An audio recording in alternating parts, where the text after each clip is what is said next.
Muy buenos días, ¿cómo están?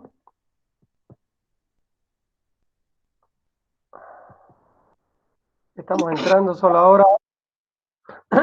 Venimos de otra clase, una clase muy activa, la gente preguntando mucho y qué bueno, pero ya había que salirse. Muy buen día a todos. Vamos a empezar esta clase con algunas preguntas de control, igual que la vez pasada.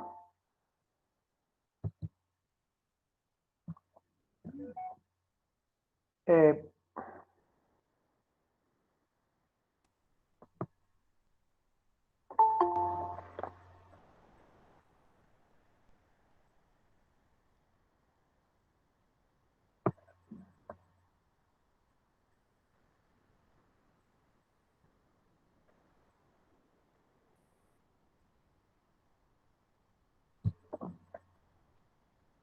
Vamos a grabar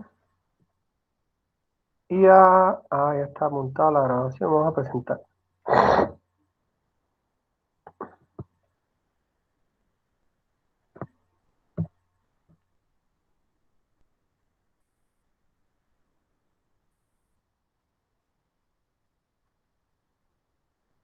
Hemos venido exponiendo en esta clase todas las funciones del counseling, las funciones de la terapia, definiciones de la psicología clínica, distinguiendo entre consejería y psicología clínica, las funciones, las actividades del campo de acción, las funciones del psicólogo clínico. Andábamos por aquí, creo. Sí, ¿verdad?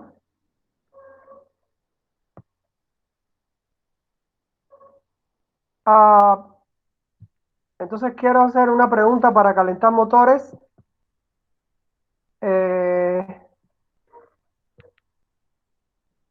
Le llamamos a esto calentar motores. Bueno, después de todo esto que he estado exponiendo sobre las funciones del psicólogo clínico, ¿a qué se dedican los psicólogos clínicos? Repito, ¿a qué se dedican los psicólogos clínicos? No tienen que decirlo todo. Solo dos o tres cosas que digan, pero A diagnosticar. a diagnosticar, ¿ok? ¿A qué más? ¿A qué más, querida? A la A la evaluación. evaluación, muy parecido, evaluación diagnóstico, ¿a qué más? Prevención. ¿Cómo? Prevención. Prevención. ¿Qué quiere decir eso? A ver, explícame un poquito más. eh, bueno, a prevenir iba a decir, pero es lo mismo. Eh, Antes de una enfermedad. Ok, ok. Ajá. No sé, tengo la idea. Ok, ok, ok. ¿A qué más se dedican los psicólogos clínicos? A ver quién recuerda. Trastornos, trastornos, Trastornos, trastornos. ¿Qué quiere decir trastornos aquí, nena? A tratar Trastornos, problemas o trastornos trastornos psicológicos. psicológicos. trastornos psicológicos. ¿Y qué hace con los trastornos psicológicos? ¿Qué hace? Tiene que haber una acción. ¿Qué hace el psicólogo clínico con los trastornos psicológicos? ¿Qué hace? A diagnosticarlos o ayudarlos a que tengan un mejor, Ok, una mejora. muy bien. Ahora sí, ahora sí. A evaluarlos y diagnosticarlos y a intervenir en ellos. Muy bien, muy bien, muy bien. Tenemos que irnos apropiando de este léxico, de esta jerga del psicólogo clínico. Ya se les está pegando, ya se les está pegando. ¿A qué más se dedican los psicólogos clínicos? Porque yo les di un chorro de cosas que hacen los psicólogos clínicos. ¿A qué más se dedican? A ver, ¿quién recuerda? Buenos días, licenciado, a Juan, llevar acompañamiento. acompañamiento, ¿qué significa? ¿En qué Eh, área está eso? ¿En la como evaluación o en la intervención? en la, in- en la intervención y creo que también entraría un poco en la evaluación porque tiene que el acompañamiento más que todo sería ir evaluando lo que el paciente tiene y luego ya entraría un poco también en la intervención en el sentido de que pues le va a ir ahí, ay, no sé cómo, no se me viene la palabra, perdón. Fíjate, Santiago, que yo, el término acompañamiento, yo lo uso mucho.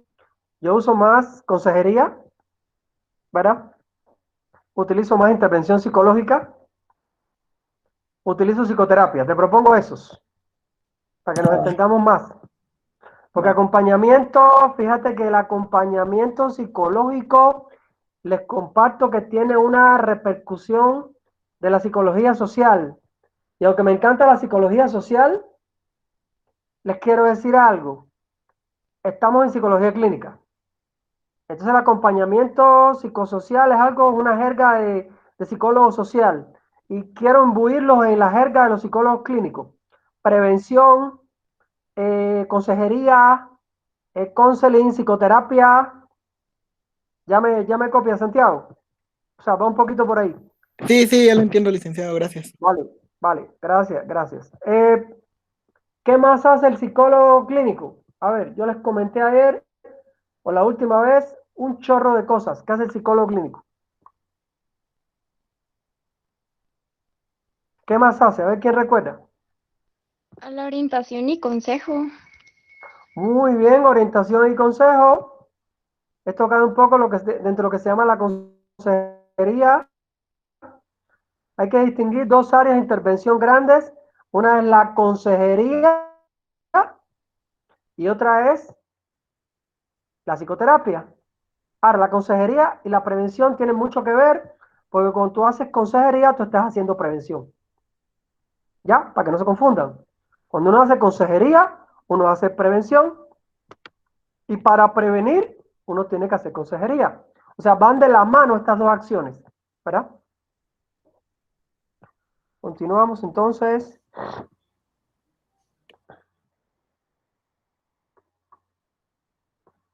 Ya habíamos visto esto. Entonces, dicho sea de la mano de todo lo que dije, voy con otra pregunta parecida a la anterior, pero no es igual. Entonces, ¿quién es el psicólogo clínico?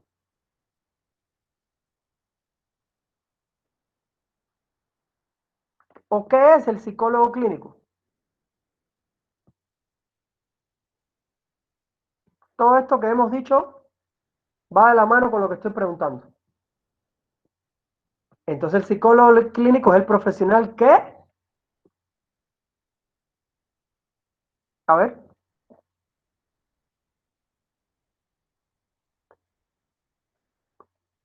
ver, ¿quién me puede decir algo?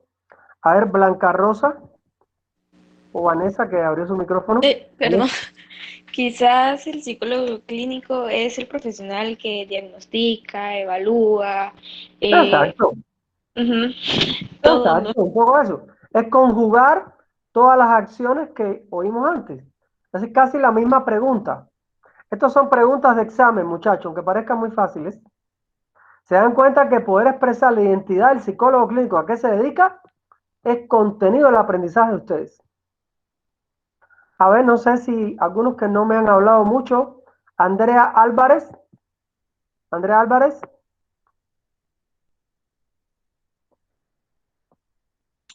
El trabajo del psicólogo clínico. Sí. ¿Qué es el psicólogo clínico? Tal vez también yo lo miro como un confidente, ¿verdad? Porque a veces solo con que alguien lo Quisiera que utilizaras escuchen, ya. términos, pero quisiera que utilizaras términos clínicos. Yo les he dado términos clínicos desde que inicié el curso. Úsame términos clínicos. Como mm, un consejero, Ahora sí. Ahora. consejero Muy bien, muy bien. que apoya y da también de su conocimiento, ¿verdad? Para la solución de los problemas que existan. Muy bien, muy bien. ¿Qué más hace el psicólogo clínico, Andrea? ¿Tú misma? ¿Qué más hace? la resolución de problemas, diagnosticar. Ok, muy Yo bien, creo muy que bien. muchas cosas también ya las dijeron. Tal vez algo importantísimo es que pues si mira que ya es algo como más grave, ya entonces lo refiere con un psiquiatra. Ah, ¿en serio? ¿Y para qué lo refiere con el psiquiatra? Es ¿Por que- qué no lo puede atender? porque el psicólogo no puede medicar. Entonces tal vez es un problema Ah, muy bien, medicamentos, entonces ya lo refiere como un psiquiatra. muy bien, muy bien, muy bien, muy bien, muy bien, muy bien. Ahora sí me usaste la jerga del psicólogo clínico. Muy bien, muy bien, muy bien, muy bien. Muy bien, Andrea, muy bien. Vamos a continuar. Muchas gracias. ¿Alguna pregunta hasta aquí? ¿Alguna duda? Entonces yo tengo otra última pregunta hoy aquí en la mañana. Creo que se están ubicando bastante bien, bastante bien, bastante bien. Eh, Creo que me han oído hablar durante horas de los campos de acción de las actividades del psicólogo clínico. Y les quiero preguntar, ¿la psicoterapia de grupo es parte del trabajo del psicólogo clínico? ¿O eso no es más de los psiquiatras? Repito, ¿la psicoterapia de grupo es parte del trabajo del psicólogo clínico o eso es más de los psiquiatras? Es parte del trabajo de un psicólogo clínico, licenciado. Ok, muy bien, muy bien. ¿Y en qué consistiría eso, Ana? ¿En qué consistiría la psicoterapia de grupo? El psicólogo clínico trabaja individual, ¿verdad? Con un paciente de forma individual o también puede trabajar de forma grupal, ¿verdad? Por ejemplo, personas con adicciones o algún tipo, una característica especial de problema, entonces es cuando se trabaja en grupo. Muy bien, muy bien, muy bien. Una pregunta personal, ¿tú has estado en terapias de grupo? Pues yo creo que no. No. Ok, solo porque me pareció que sí. Me pareció por la manera en que te estabas expresando que sí, habías estado en terapias de grupo, pero bueno. Pero bueno, muy bien, muy bien. Ella respondió muy bien. Muy bien, gracias. Eh, Sigo. Andábamos por aquí, creo, ¿verdad?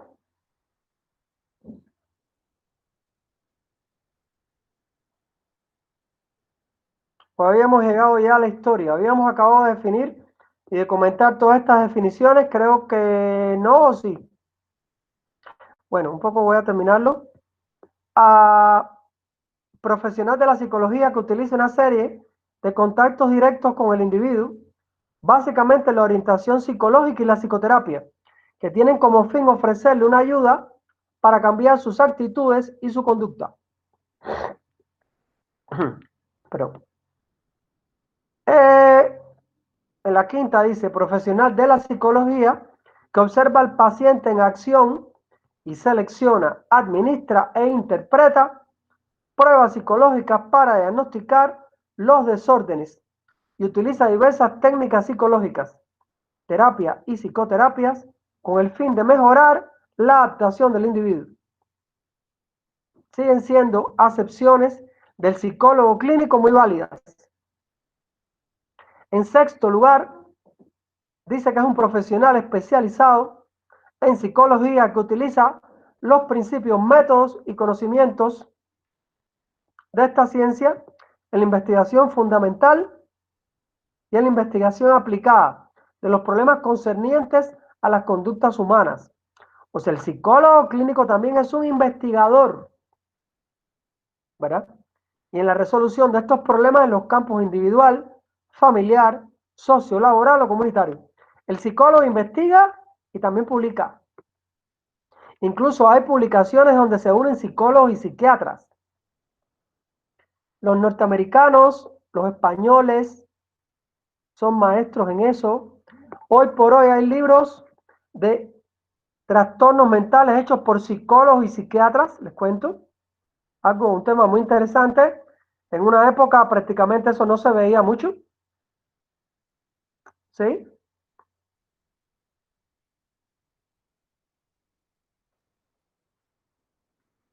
Eh,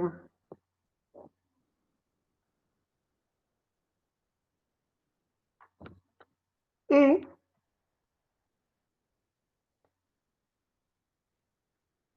es un profesional de la psicología que se dedica al estudio, investigación y comprensión de la estructura psíquica de los individuos, estableciendo el psicodiagnóstico y el tratamiento de los aspectos psicopatológicos de los mismos en todas las dimensiones: individual, familiar, sociolaboral y comunitaria. También puede investigar y planificar programas de profilaxis y desarrollo de la salud mental. Recuerden que esto de profilaxis, psicoprofilaxis, es como un tipo de prevención, ¿verdad? Que pudieran ser actividades para manejar el estrés, para desestresar a las personas. Pueden ir acompañadas de actividades físicas como yoga, qigong, ¿verdad? ¿Sí? Ok. Creo que hasta aquí estamos bastante bien. Vamos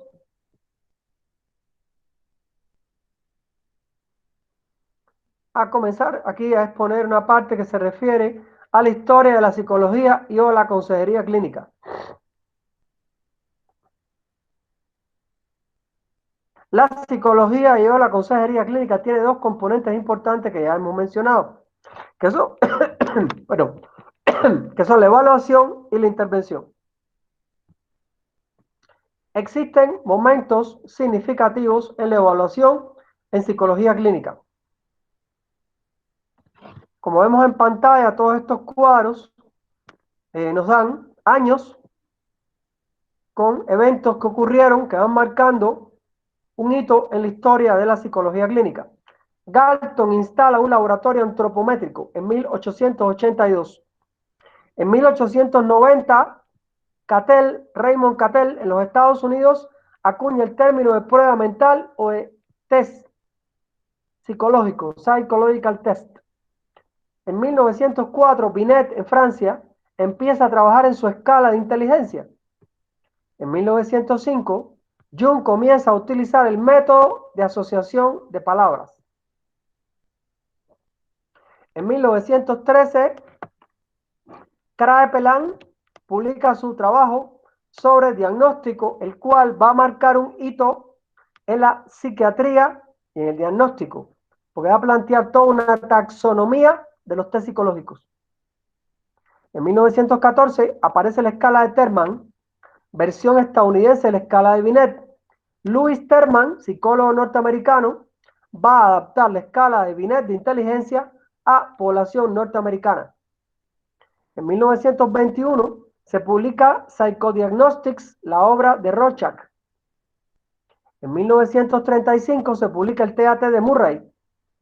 En 1937 se acuña el término técnicas proyectivas por el psicólogo norteamericano Lawrence Frank. En 1939 se publica la escala de inteligencia Wechsler-Bellevue por un psicólogo norteamericano llamado David Wechsler.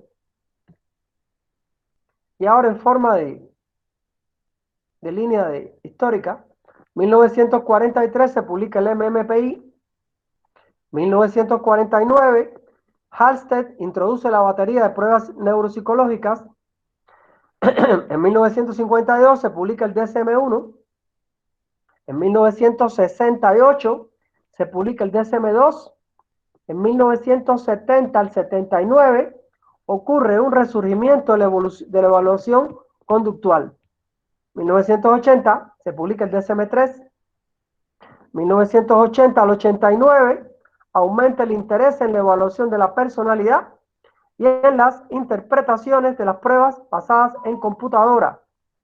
1987 se publica el DSM-3R. Los DSM, como algunos de ustedes probablemente muchos conozcan, es un manual de diagnóstico psiquiátrico de la American Psychiatric Association. En 1987 se publica el DSM-3R. En 1990 al 99, los servicios de salud subsidiados causan impacto en la evaluación psicológica. En 1994 se publica el DSM-4, comandado por Allen Frances, que duró hasta el otro día, prácticamente hasta el año 2013. 2004 se publica la GLAD, o Guía Latinoamericana de Diagnóstico Psiquiátrico. 2013 se publica ya el DSM-5, comandado por David Kopfer. 2014 se publica la GLAD-2, comandada por Otero Messich y Saavedra, psiquiatras cubanos, peruanos, guatemaltecos, argentinos, en fin, de la América Latina. Y 2017 se publica la GLAD-3 de Messich, Saavedra y Otero. La GLAD viene a revolucionar el campo del diagnóstico psiquiátrico porque tiene un medio camino entre la CIE-10, la cultura, y trata de incluir también los códigos DSM-5. Allen Frances a la izquierda, el creador del DSM-4, y Kopfer a la derecha, que dirigió el DSM-5. Gran dilema, el 4 o el 5. Hay una gran crítica al DSM-5. Hay psicólogos como yo que no aceptan totalmente el DSM-5, lamentablemente. Ahora, vamos a hacer algún comentario, algunas figuras y algunos eventos históricos. A James McKean Cattell, psicólogo norteamericano, también se le deben los antecedentes de las llamadas pruebas mentales, o sea, los test contratiempo. Él fue el primero que dijo que las pruebas podrían utilizarse en la selección y capacitación de la gente. A Emil Kraepelin, psiquiatra alemán, se debe la clasificación de esquemas mentales para la clasificación de las enfermedades mentales que persiste hoy día. El advenimiento de la era moderna, 1900 a 1919.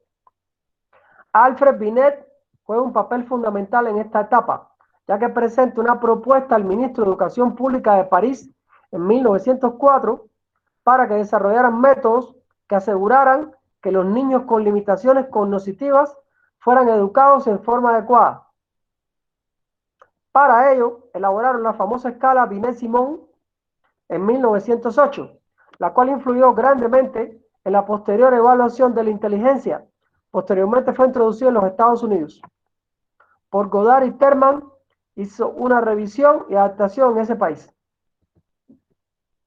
Raíces históricas. Los comienzos entre 1850 y 1899. Su esencia ha sido evaluar las diferencias entre la gente y se debe a Francis Galton, inglés, los hechos de investigación para comprender las diferencias entre la gente.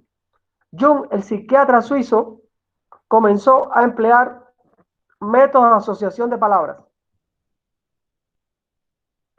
Periodo entre guerras, 1920 al 1939. Aparece la hoja en blanco de interés de Strong, seguida por el registro de preferencias de Kuder. Se publican las escalas de desarrollo de Gesell y en 1936 surgió la escala de madurez de Vineland. El hecho más relevante del periodo es la aparición de la prueba de Wechsler-Bellevue de David Wechsler. Sin embargo, la gran noticia fueron las pruebas proyectivas, cuando en 1921 el psiquiatra suizo Hermann Rorschach publicó su Psychodiagnostik, en el cual describe su utilización de manchas de tinta para diagnosticar pacientes psiquiátricos. Sin embargo, no fue hasta 1937 en que Samuel Beck, norteamericano, y Bruno Klopfer, alemán, emigrado a Estados Unidos, publicaron por separado sus manuales y procedimientos de clasificación. En 1939, Lawrence Frank acuñó el término de técnicas proyectivas, a partir del cual surgió un caudal de publicaciones e investigaciones. En pantalla, Hermann Rorschach y su test de manchas de tinta. El psiquiatra y psicoanalista suizo Hermann Rorschach desarrolla en la primera década del siglo XX el test de psicodiagnóstico de manchas de tinta, donde combinó su originalidad como psiquiatra, el arte y su experiencia clínica, aplicando este test a pacientes y creando perfiles por diagnósticos: neuróticos, esquizofrénicos, psicópatas, etc. Este es uno de los libros de Rorschach, Hermann Rorschach y su icónico test y el poder de la visión. En pantalla una foto de él. Hay gente que dicen que tiene un parecido con Brad Pitt, a mí no me lo creen.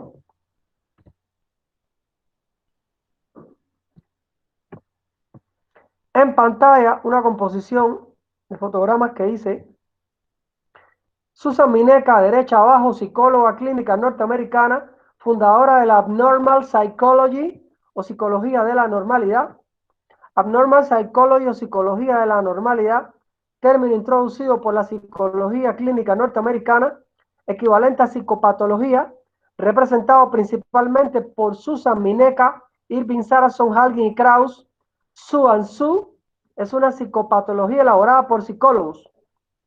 Este libro que aparece a la derecha, Abnormal Psychology, que tiene verde en las fotos.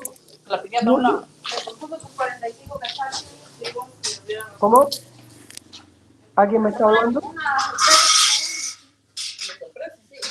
¿Aló, Gisela, quiere preguntar algo? Ay, no, lo siento. Algunos tienen el micrófono abierto, vigilen eso, por favor. Se oye la voz. O sea, estamos dándole un vuelco aquí a la psicología clínica. Todas estas contribuciones a la psicopatología van a ser de una u otra manera también contribuciones a la psicología clínica. Observen que hay una Abnormal Psychology montada en un DSM-5. O sea, no hay para dónde. Los psicólogos llegaron y con qué fuerza en los Estados Unidos. En España también está pasando un movimiento parecido, pero le siguen llamando a la psicopatología y no Abnormal Psychology.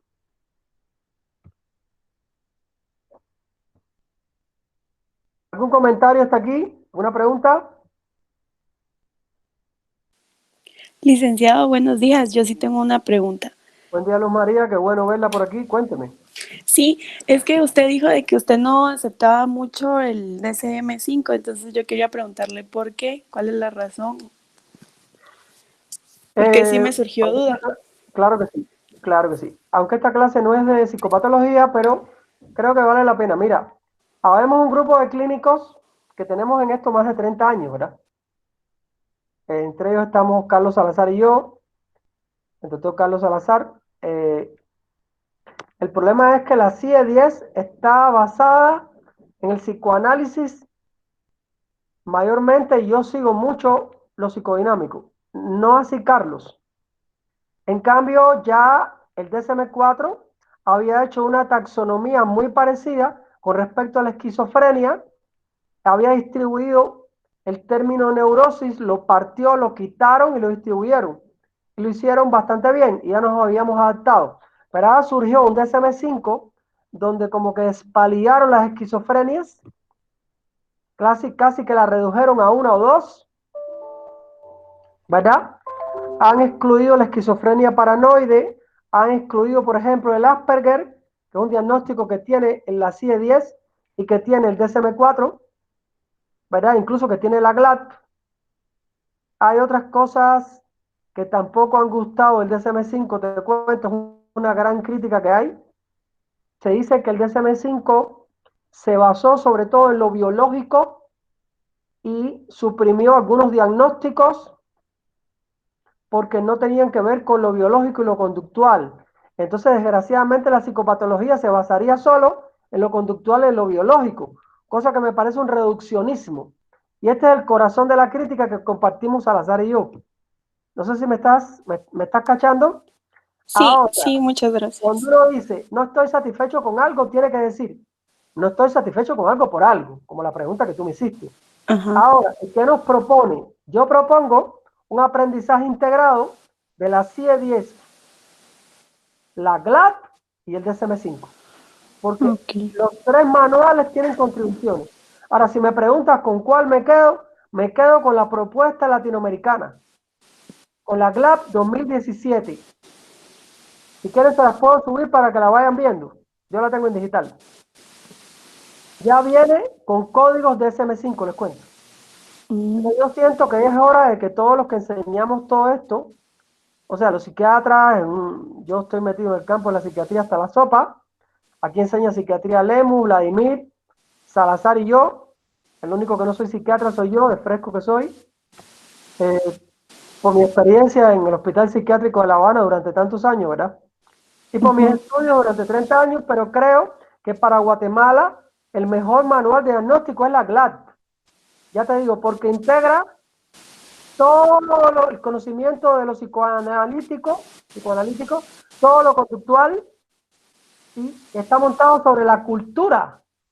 Tiene un capítulo genial que se llama Síndromes Culturales. O sea, mis estudiantes de psicopatos se los pongo a leer, ¿verdad? Porque toda psicopatología, incluso toda psicología clínica, va a estar montada sobre la cultura del individuo. Y ni la CIA tuvo en cuenta eso, prácticamente el DSM-5, muy poco. Entonces, esas son las diferencias principales y el por qué no me sumo al DSM-5. Sin embargo, hoy por hoy creo que ustedes deben manejar el diagnóstico con la CIE-10, con la GLAD y con el DSM-5. Y eso es lo que enseño de psicopatos. ¿Ya? Ok, muchas gracias, licenciado. Sí, esa era mi duda. Buena Porque es pregunta. que yo ya estoy haciendo prácticas, solo llevo atrasada esta clase. Ok. Y también llevo psicopatología con el doctor Lemos. Entonces sí tenía como que duda, porque siempre nos dicen que diagnostiquemos con el CIE-10 o con el DSM-5, pero no estaba como que muy enterada Mira, lo de la Lemos y yo somos colegas y somos amigos hace un montón de años. Y hemos hablado de todo esto. Y yo creo que él, por ser psiquiatra, tal vez le ha gustado más el DSM-5, no sé. Pero Lemos conoce la CIA-10 y Lemos conoce la GLAP, igual que yo. O sea, él conoce todo lo que yo sé. Tal vez la concepción de él siente que el DSM-5 en la era actual es lo que más deben aprender y yo no muy de acuerdo con eso. Digo que la CIA-10 es la GLAP y el DSM-5. Yo creo que los tres. A ver, ahora tú te vas a Chile. Pongamos, Luz María, que te dan una beca para Chile o para la Argentina. A ver. Llegas ahí y tú dices que tú no conoces la GLAP y te muelen. ¿Me entendiste? Llegas a México a hacer una maestría y tú dices que tú no conoces la GLAP y te van a mirar con cara de que ignorante, pobrecita. ¿Me entiendes por dónde voy?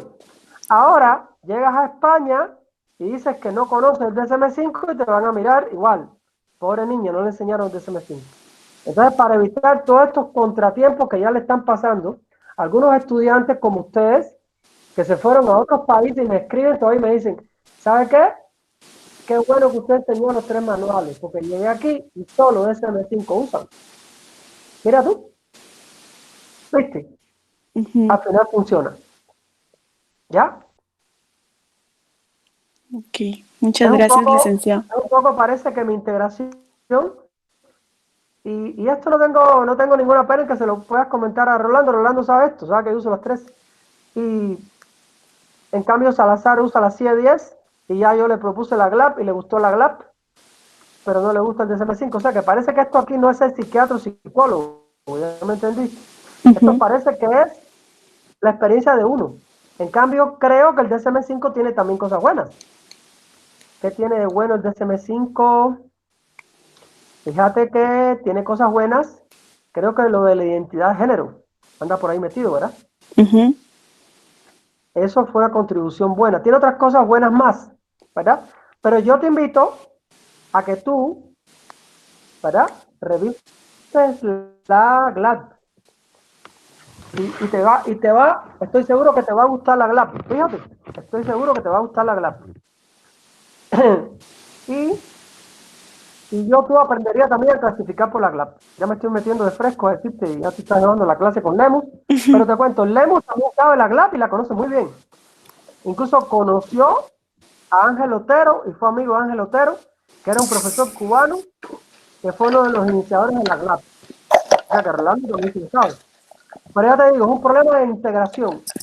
Yo integro los 3 sistemas. Te invito a que veas un poco la GLAD también, ¿está bien? Sí, está bien, muchas gracias. Vale. ¿Alguna otra pregunta, algún comentario? Sigo con la historia de la psicología clínica. Como se dan cuenta, la historia de la psicopatología tiene ciertas controversias, ¿verdad? Y cada maestro, otra vez se cumple el axioma de cada maestro tiene su librito, como dicen por ahí. Guille, si me estás escuchando, recuérdame el receso, porque acuérdate que a mí se me va la onda. Sí, ahorita Todavía en no nos toca unos receso, 5 muchachos. minutos, Marito. ¿Cuánto? En unos 5 minutos. Ok, perfecto. Está bien, está bien. Estamos dándole duro a la historia de la psicología clínica. ¿Por qué motivo? Bueno, esta es la historia de la psicología clínica que hace Coli. Bueno, es la historia de la psicología clínica que aparece ya en muchos libros. Y créanme que yo reviso los manuales, los que me compro, los que me encuentro en internet, los que me van cayendo y voy integrando todo. La palabra a mí es integrando. Tenemos que aprender a integrar y ver las contribuciones de los psicólogos. ¿Han hecho algunas contribuciones los psicólogos? Es la pregunta mía para ustedes. ¿Qué dicen ustedes? De acuerdo a esto que tengo en pantalla que acabo de explicar. ¿Qué dirían ustedes? ¿Están contribuyendo ya los psicólogos a la psicopatología clínica? Sí, licenciado, porque incluso ahí sale en la diapositiva de que con esos autores de la Ajá, psicología normal, del libro de psicología normal, sí así es. sale de que hasta abajo usted puso de que fue elaborada y colaboraron los psicólogos clínicos también, o sea que no fue solo los psiquiatras. Así es, así es. Ya los psicólogos están haciendo el manual que tienen ustedes subido en la página, que es el manual de Belloc y Sandin. Es un manual hecho por psicólogos clínicos. O sea, los psicólogos clínicos ya escriben libros de psicopatología. ¿Esto implica que saben tanto como los psiquiatras? Bueno, estos profesores de psicopatología, llamados psicopatólogos, eh, saben una psicopatología que está al paso con los psiquiatras, definitivamente.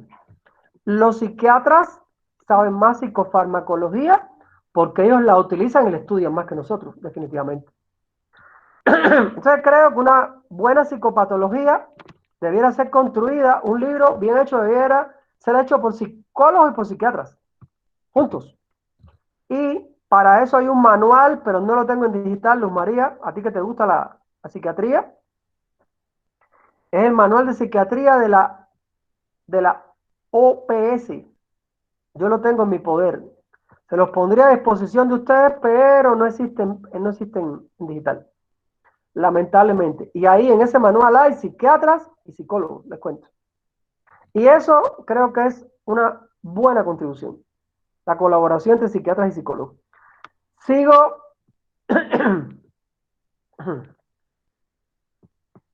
Ya les conté de esta gente. En la época del surgimiento también del TAT, de Christiana Morgan y Henry Murray, en 1935. El TAT sigue siendo un instrumento aún en uso solo superado hoy en día por el Rorschach.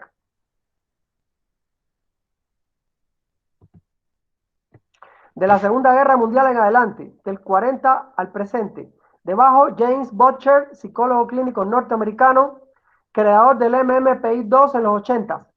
En 1943 aparece el MMPI, Inventario Multifacético de Minnesota, prueba que ha devenido en una de las más importantes para el psicodiagnóstico en los últimos tiempos. En 1949, David Wechsler, publica otra prueba individual, la escala de Wechsler para adultos. La pregunta de la época es, ¿cuál era superior? ¿Las impresiones subjetivas del psicólogo clínico o los enfoques rígidos y objetivos, basados en datos precisos, como las puntuaciones de las pruebas que eran cuantificables y de inmediato? O sea, la pregunta aquí es de la época. ¿Cuáles son los mejores tests? ¿Los proyectivos o los psicométricos? Ahorita sí ya estamos sobre el tiempo, Marito. Si querés, Ya, vamos a un breve receso. córtame, porque tú sabes que yo me emociono y sigo y no paro. Vale, entonces regresamos A las 12. a las 12 y está bueno. Perfecto, Vale, Marito. gracias.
Bueno, regresamos.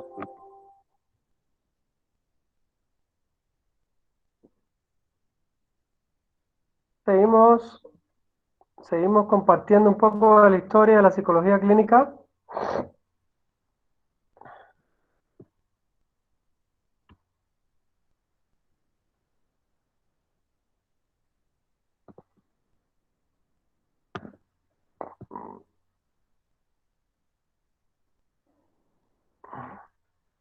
Seguimos un poco compartiendo todo esto.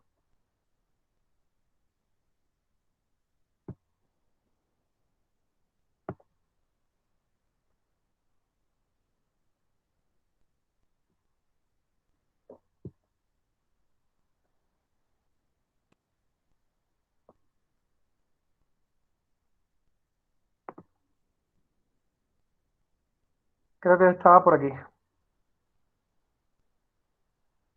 ¿Van conmigo, muchachos? Sí, licenciado. Nos ¿Alguna quedamos pregunta? en la ¿No pregunta de tengo la preguntas época. en chat? Sí, sigo aquí. Ok. Licenciado, disculpe, antes del receso, habló del DSM, del GLAD, y mencionó otro que se me olvidó su La nombre. CIE 10. La CIE 10,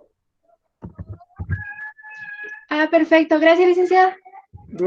la GLAD 2017 y el DSM-5.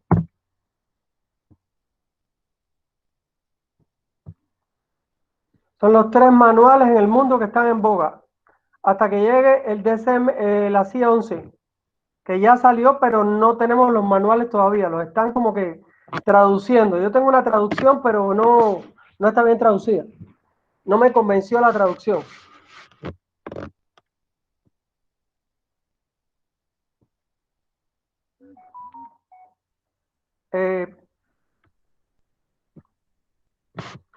Continuamos. ¿Cuál era superior? ¿Las impresiones subjetivas del psicólogo clínico o los enfoques rígidos y objetivos basados en datos precisos, como las puntuaciones de las pruebas? El tema aquí es complejo. El mundo se dividió entre los psicólogos clínicos que eran psicómetras, solo hacían pruebas psicométricas, y los psicólogos clínicos que eran seguidores de la corriente psicoanalítica y solo hacían técnicas proyectivas. ¿Por qué? Porque las técnicas proyectivas van a tener un fundamento siempre psicodinámico, ¿verdad? ¿Sí? ¿Por dónde voy yo? ¿Cuál es cuál es mi opinión sobre el tema? Yo soy un psicólogo integrativo en todo. Soy un psicólogo integrativo en psicoterapia y soy un psicólogo integrativo en psicología clínica. Por tanto, uso técnicas proyectivas y uso técnicas psicométricas. Le decía en una ocasión, soy un fan del Rorschach. A mí el Rorschach me ha servido toda mi vida. Hago Rorschach desde que lo empecé a aprender en el año 1991. Ha llovido y ha caído la edad que tienen ustedes y mucho más. Y me encanta el MMPI. Cuando llego a Guatemala me encuentro que el mundo tiene unos MMPI geniales que yo no vi nunca en Cuba. Producto del bloqueo teníamos ahí una cierta desinformación. Y me toca dar clase en la Universidad del Valle, ¿verdad? Donde me encontré el MMPI-RF y el MMPI-2. Me tocó aprenderlos y enseñarlos. Y ha sido una experiencia realmente brutalmente interesante. Ojalá pudiéramos en algún momento hacer un curso de psicometría y enseñarles estos test a ustedes. Ojalá. Porque es que son caros. Tendría la universidad que comprar algunos pines, algunos manuales, un poco apoyar esta parte, ¿verdad? Creo que se pudiera hacer en algún momento. Ok, esto es un poco un comentario. Me gusta mucho la contribución española. Los españoles han traducido los tests, han hecho versiones, igual que los mexicanos. han tomado muestras y los han estandarizado.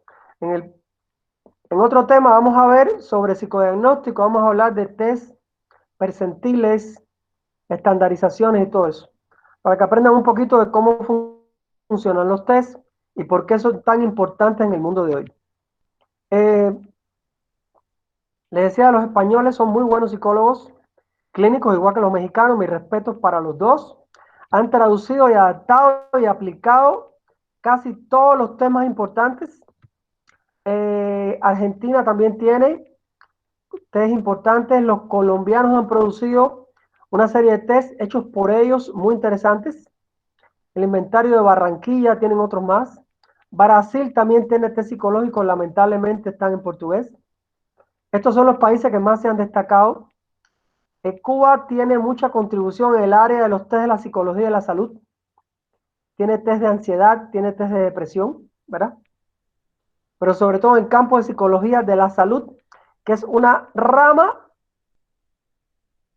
de la psicología clínica. Si me oyen en Cuba, me matan por decir esto. Algunos psicólogos cubanos consideran que la psicología de la salud es una rama aparte de la psicología. Yo la veo muy asociada a la psicología clínica en todo momento. Pienso que es una psicología clínica de la salud, ¿verdad? Voy a entrar ahora, después de todo este panorama que hice de toda la investigación, la evaluación mundial de los test y todo esto que acaban de ver. Vamos a hablar aquí de la intervención y las contribuciones en la intervención. O sea, cuando hablo de psicología clínica, tienen que grabarse desde ahora que se habla de evaluación y de intervención, ¿verdad? Vamos a hablar un poco de la parte de la intervención. Los comienzos, 1850 al 99. Kraepelin investiga la clasificación de los trastornos psiquiátricos. Pero en la misma época, Charcot en la Salpêtrière va a trabajar la hipnosis clínica, a pesar de ser muy criticado por psiquiatras eminentes como Pierre Janet y Bernheim. Al mismo tiempo, Sigmund Freud y Breuer hacen una excelente colaboración y comienza el psicoanálisis y el movimiento psicoanalítico.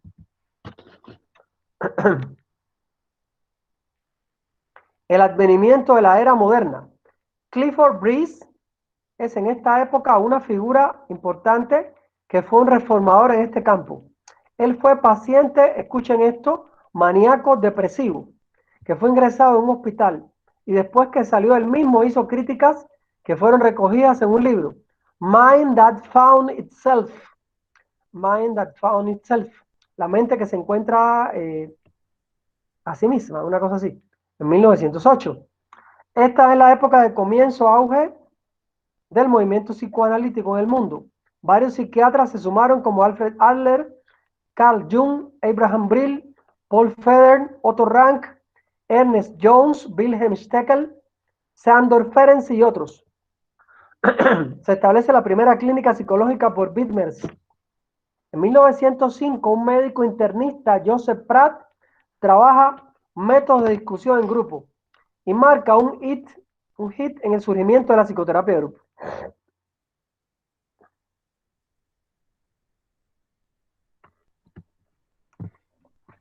Periodo entre guerras. Bueno, Freud declara que el psicoanálisis no es solo para médicos, sino para que otros profesionales lo hagan. Y fue lo que Freud llamó el psicoanálisis profano, que es para personas que no son médicos. Muchos psicoanalistas del periodo van a ser formados en filosofía, en pedagogía y en la naciente psicología, ¿verdad? Se destaca el trabajo de Alfred Adler en un inicio psicoanalista que después se diferencia de Freud. Se desarrolla la terapia de juego por Anna Freud arriba. Anna Freud, esta destacada psicóloga y psicoanalista austriaca, hija de papi, era la hija más pequeña de Freud, que Freud le vio ciertas condiciones, se le pegó mucho a Freud, va a desarrollar una corriente psicoanalítica en niños Ella junto con Melanie Klein van a desarrollar a tal punto la psicología infantil que hoy por hoy no se puede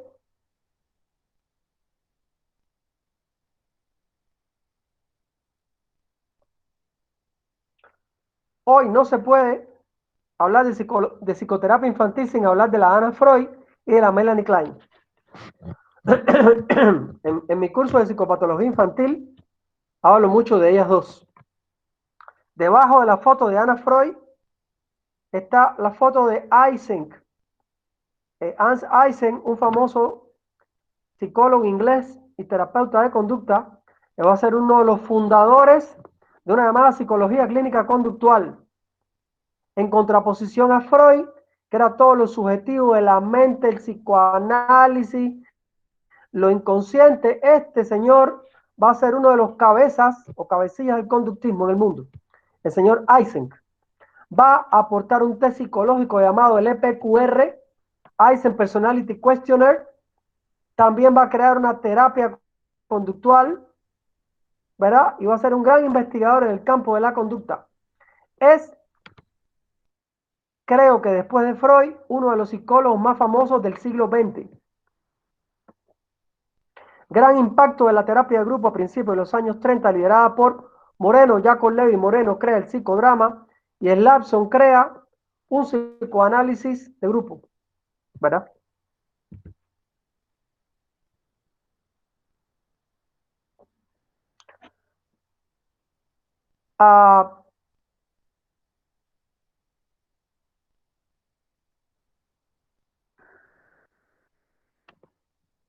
De la Segunda Guerra Mundial en adelante, de 1940 al presente, gran responsabilidad de los psicólogos. Dollar y Miller publican su Personality and Psychotherapy.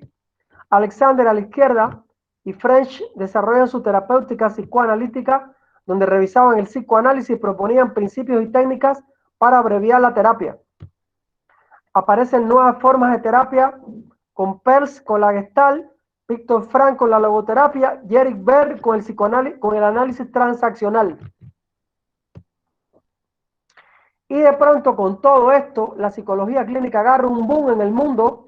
La gente empieza a asistir al psicólogo, empiezan a ir al psicoanalista, a ir a los terapeutas conductuales, ¿verdad?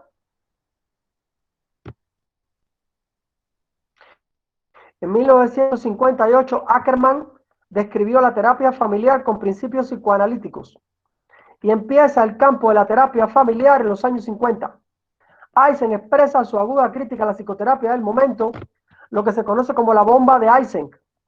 Eysenck criticando el psicoanálisis, tirándole piedras al psicoanálisis, porque él decía que eso no tenía ni ton ni son, darle valor a los pensamientos internos, a los pensamientos inconscientes y ocultos. Él es un defensor acérrimo del conductismo y va a enfatizar que solo lo que se ve es válido. Revoluciona la psicoterapia y sus efectos hasta el momento.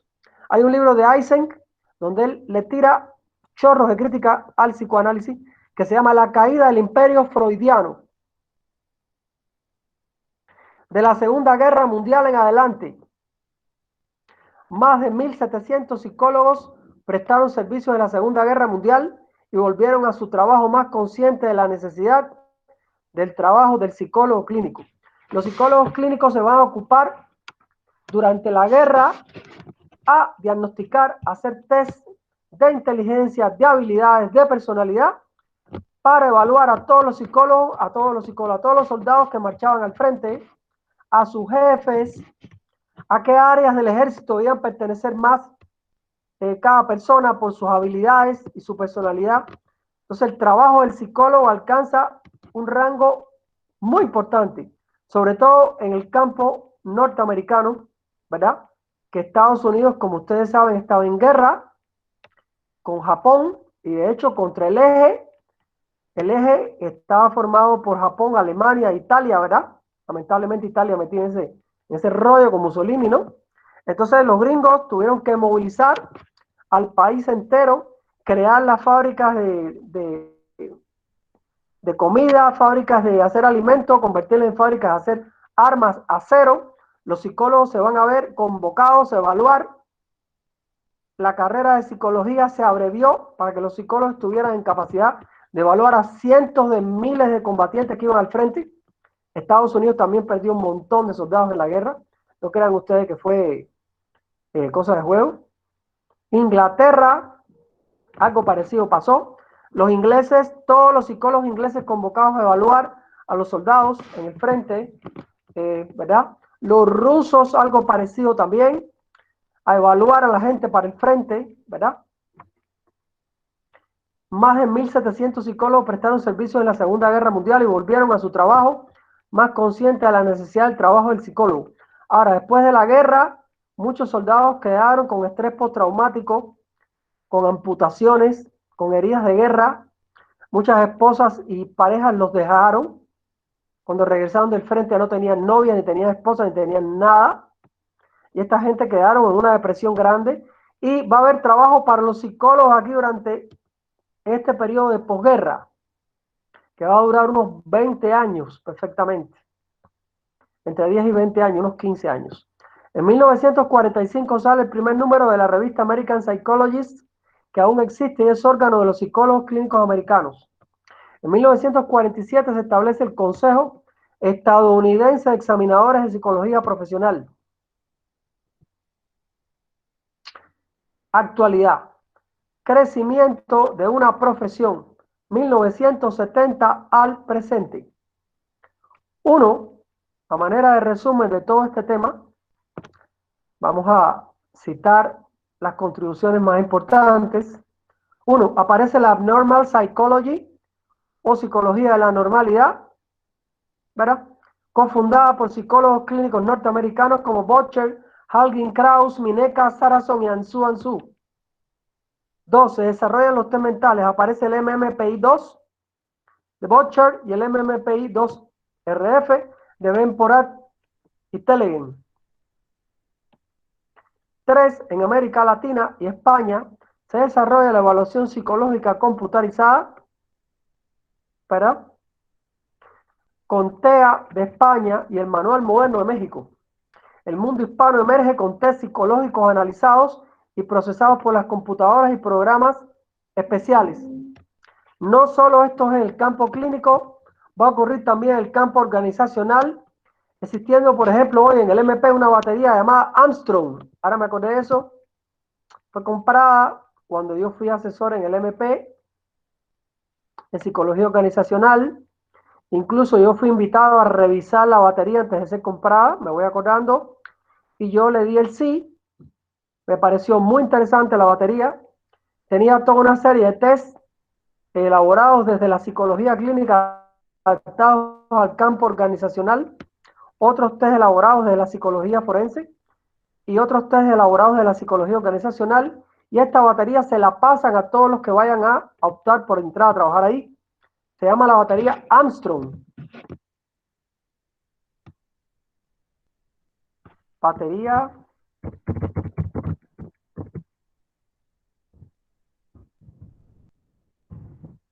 Armstrong.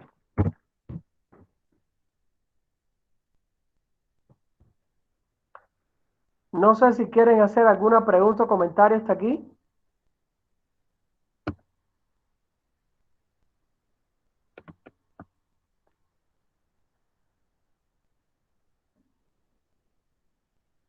Yo quería demostrarles un poco con este tema que no solo fue importante el psicoanálisis, que la terapia de conducta también contribuye a la psicología clínica. En el mundo se hace terapia de conducta, más todavía terapia cognitivo-conductual, ¿verdad?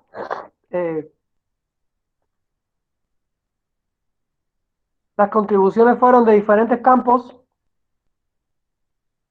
La Anna Freud y la Melanie Klein siguen siendo autoras de obligatorio estudio. Y todos estos autores que hemos expuesto aquí, en estas clases hasta hoy, son autores que en el mundo se siguen estudiando. Es imposible ignorar la contribución del psicoanálisis a la psicología clínica, de la evaluación conductual, de la parte existencial, ¿verdad? Y los psicólogos a la cabeza desde hace unos 40, 50 años, ¿verdad? Los test psicológicos computarizados ha sido importante en esta época. Algunas técnicas proyectivas como el Rorschach y el TAT son computarizadas en este momento. Eran solo técnicas proyectivas y ya en los últimos años van a haber software del Rorschach, incluso del TAT, en Estados Unidos, en España, en Italia, en Argentina. Yo no sé si México tenga software de estos tests, pero sí sé que el grupo de Exner de Rorschach hicieron un software. El grupo de Salvatore Parisi en Italia, en la escuela romana de Rorschach, tenían un software para meter los datos y que la máquina procese todo el diagnóstico, ¿verdad? Y con el proceso de la máquina después nosotros podemos usar estos test en el informe psicológico que hagamos, ¿verdad? El psicólogo clínico se establece como psicoterapeuta especializado para atender pacientes individuales en terapia de pareja y de grupo y familiar. El 6 aparece en 2004 la Guía Latinoamericana de Diagnóstico Psiquiátrico por vez primera en contexto latinoamericano, producto del estudio, análisis de un grupo de psiquiatras y psicólogos clínicos americanos. El grupo fue iniciado por Ángel Otero, un psiquiatra cubano, John Mesich, peruano, Saavedra, y también el doctor Berganza de Guatemala.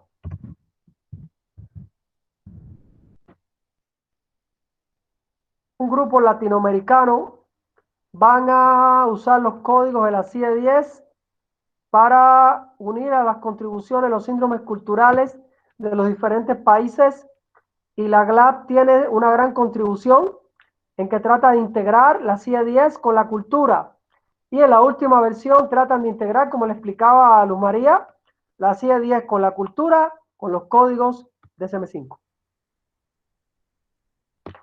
No sé si quieren hacer algún comentario, alguna pregunta. Este ha sido un panorama general desde mi visión de la psicología clínica para ustedes. He tratado de incluir no solo la contribución gringa, sino la contribución de América Latina, ¿verdad? Les quiero decir que existen muy pocos o casi ningún manual de psicología clínica en América Latina. Hay un libro hecho por Miguel Ángel Roca, un profesor cubano, un libro que ya está un poco desactualizado, ¿verdad? Otro libro hecho por un chileno hace unos cuantos años, Roa Bastos, algo así. Igual son libros que han tenido su valor en su momento, pero siempre tienen que ser contextualizados. Y hay un libro de un profesor mexicano, es Pedro, ¿cómo se llama ese hombre? Yo me he escrito con él también. No sé si es Mujica el apellido, bueno, pero su libro, aunque es nuevo, me pareció una psicología clínica muy biológica. Yo creo que lo neurocognitivo y lo neuroafectivo también es parte de la psicología clínica, pero creo que es parte y no es la psicología clínica, ¿verdad? O sea, la psicología clínica en ninguna manera es neurofisiología. O sea, lo neurobiológico está presente, pero creo que todo lo que hemos resumido aquí es más importante que eso. ¿Alguna pregunta, algún comentario?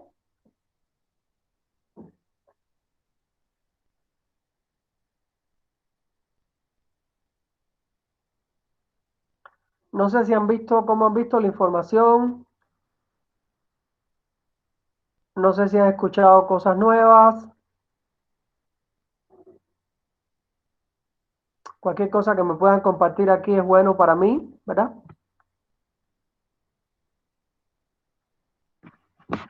¿Algún comentario, muchachos? Dice Guadalupe Orizar, yo sí leí un libro, una terapia. A ver, hábleme. A esta hora ya no me ponga chat, a esta hora hábleme. Licenciado, fíjese que yo estaba leyendo un libro y ahí él, o sea, era el de 50 sombras, pero en el libro mencionaba de que él había estado tomando varias terapias y entre esas mencionaban la SFBT y me dio curiosidad saber sobre qué trataba. ¿La qué? ¿La SFBT? Sí, ¿Y esas son las siglas en inglés o en español? las siglas en inglés. Eso parece estar dentro del grupo de terapias cognitivo-conductuales o de modificación de conducta. Todo lo que tenga BT es Behavior Therapy, en English. Y tú me estás dando, y yo leo inglés bastante, como se dan cuenta en la bibliografía, leo inglés bastante porque aprendí a leerlo. Eso que tú me estás dando son las siglas de algún tipo de terapia conductual. O sea, él debe haber recibido, en teoría, algún tipo de terapia cognitivo-conductual para modificar este sadomasoquismo que él tenía, ¿verdad? Yo creo, no sé si me estás preguntando esto, pero igual te lo voy a decir. Yo creo Marito, que definitivamente la psicoterapia en el caso de él, porque él es un tipo trastornado, sí, les cuento. Es muy lindo el patojo, mucha plata y todo, pero muy trastornado. Disculpe, es un trastorno sadomasoquista, es un trastorno. Primero que nada, yo le veo un trastorno de personalidad. O sea, él tendría que haber sido tratado con una psicoterapia integrativa, donde se usaran elementos de una terapia psicoanalítica, a ver qué desató eso que él tiene, porque no queda muy claro, no que su mamá que le hacía, que no sé qué, que la madre lo trataba mal, que la pagaba cigarros, bueno, ¿y qué más? Eso es muy poca información. Una terapia cognitiva la valido, o parte de la integración, una terapia psicoanalítica, una terapia humanista también, aquí hubiera podido manejarse con él, ¿verdad? En fin, una terapia integrativa. Pero esas siglas que tú me estás dando parece que están en inglés. sí, Un tanto Marito, como el es otro, terapia breve focalizada en soluciones o centrada en soluciones. eso que me dio ella.